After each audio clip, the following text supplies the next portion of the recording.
Homeopathy کے موجد کا نام ڈاکٹر ہانیمن ہے، جو 10 اپریل 1755 میں جرمنی کے علاقہ سیکسنی میں پیدا ہوا۔ اسے زبانیں سیکھنے کا بہت شوق تھا، چنانچہ اس نے 8 زبانوں پر عبور حاصل کیا۔ یہ 1789 میں ایلوپیتھک ڈاکٹر بنا اور ڈریسڈن میں پریکٹس شروع کر دی،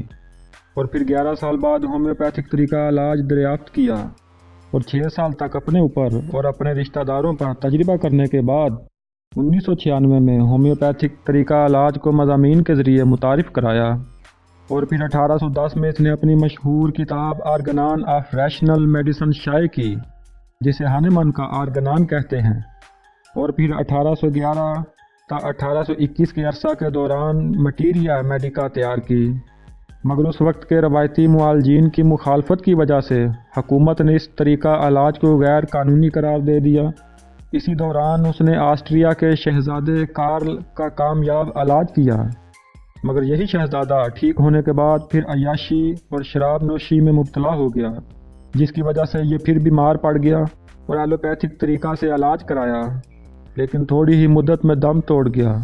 اس کا سارا الزام آسٹریا کی حکومت نے ہانیمن پر لگا دیا۔ پھر یہ آسٹریا سے فرار ہو کر جرمنی کے علاقہ کوتھن میں چلا گیا، جہاں کوتھن کے ڈیوک نے اس کی سرپرستی کی، اور یہ 14 سال تک کوتھن میں رہا۔ اسی طرح 1830 میں اس کی بیوی کی وفات ہو گئی، اور 1835 میں اس نے ایک فرانسیسی خاتون سے شادی کی، اور پھر پیرس منتقل ہو گیا۔ 1835 سے لے کر 1843 تک یہ فرانس میں رہا،